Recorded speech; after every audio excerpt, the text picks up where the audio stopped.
Dear Esther, I have now driven the stretch of the M5 between Exeter and Bristol over 21 times. But although I have all the reports and all the witnesses and have cross-referenced them within a millimetre using my Ordnance Survey maps, I simply cannot find the location. You'd think there would be marks to serve as some evidence. It's somewhere between the turn-off for Sandford and the welcome brake services, but although I can always see it in my rear-view mirror, I have as yet been unable to pull ashore.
There must be a hole in the bottom of the boat.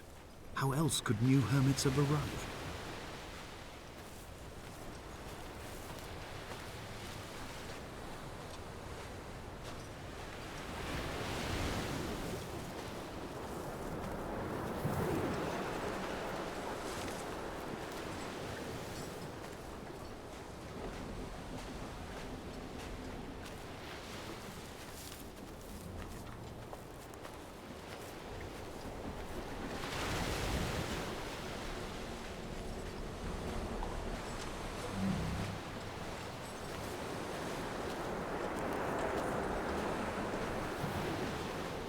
I had kidney stones and you visited me in the hospital.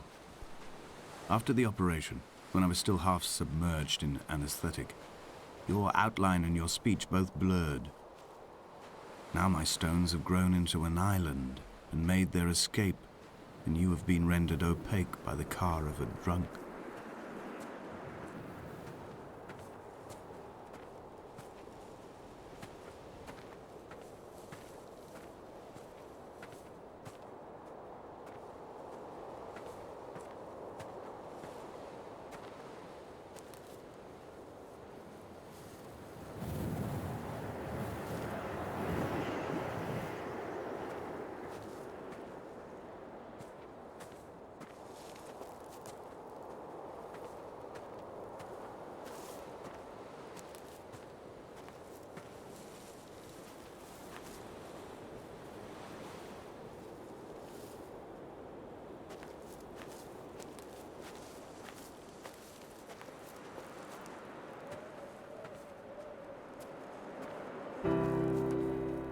I've begun my ascent on the windless slope of the western side. The setting sun was an inflamed eye squeezing shut against the light shone in by the doctors. My neck is aching through constantly craning my head up to track the light of the aerial. I must look downwards, follow the path under the island to a new beginning.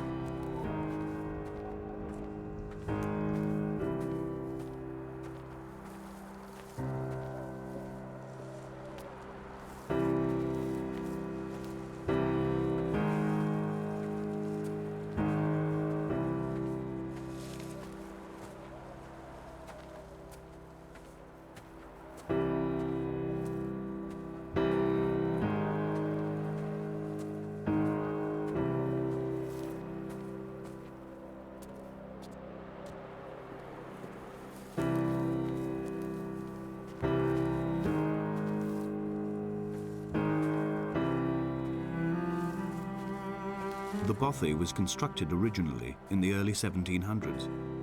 By then, shepherding had formalized into a career. The first habitual shepherd was a man called Jakobsen, from a lineage of migratory Scandinavians. He was not considered a man of breeding by the mainlanders. He came here every summer whilst building the bothy, hoping eventually that becoming a man of property would secure him a wife and a lineage. Donnelly records that it did not work. He caught some disease from his malcontented goats and died 2 years after completing it. There was no one to carve white lines into the cliff for him either.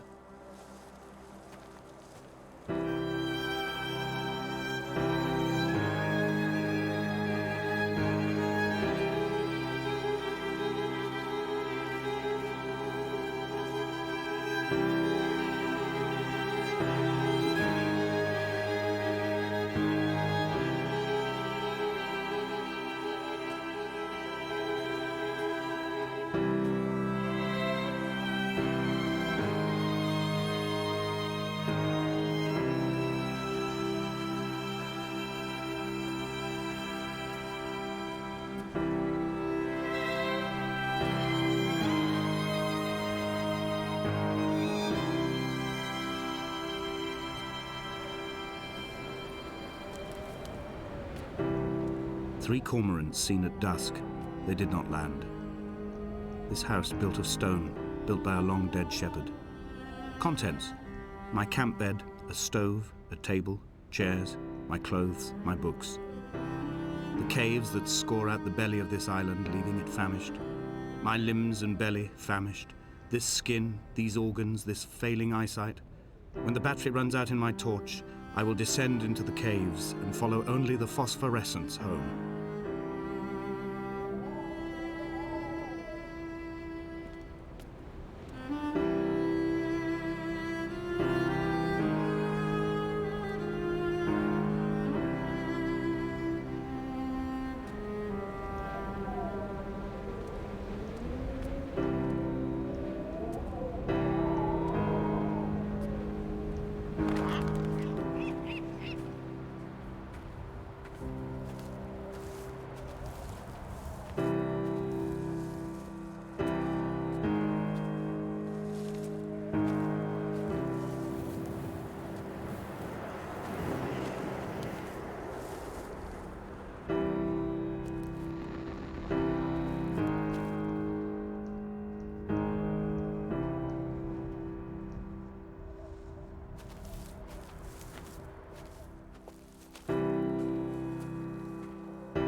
In a footnote, the editor comments that at this point, Donnelly was going insane as syphilis tore through his system like a drunk driver.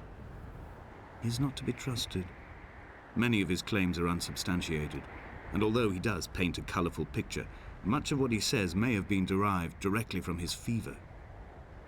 But I've been here, and I know, as Donnelly did, that this place is always half imagined.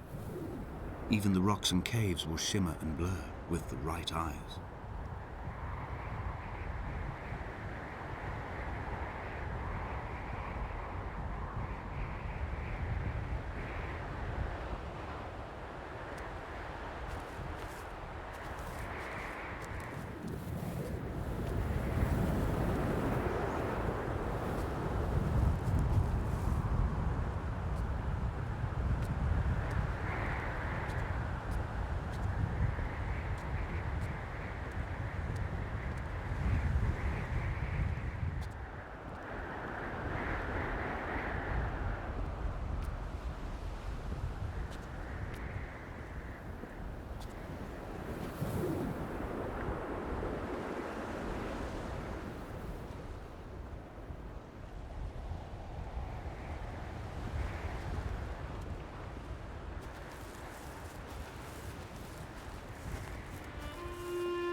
They found Jakobsen in early spring.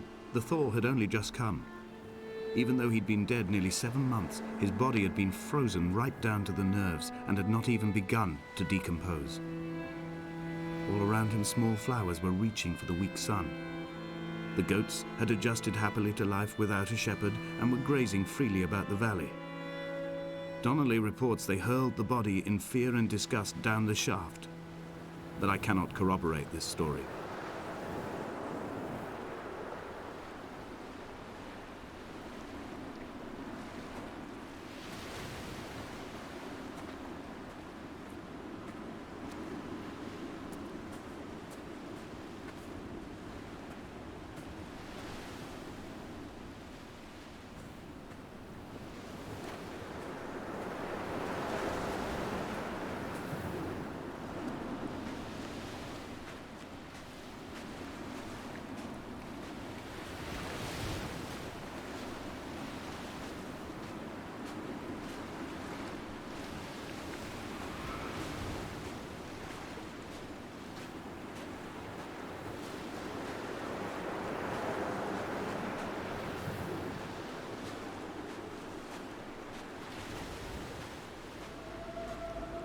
Climbing down to the caves, I slipped and fell and have injured my leg.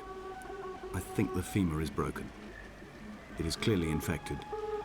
The skin has turned a bright, tight pink, and the pain is crashing in on waves, winter tides against my shoreline, drowning out the ache of my stones.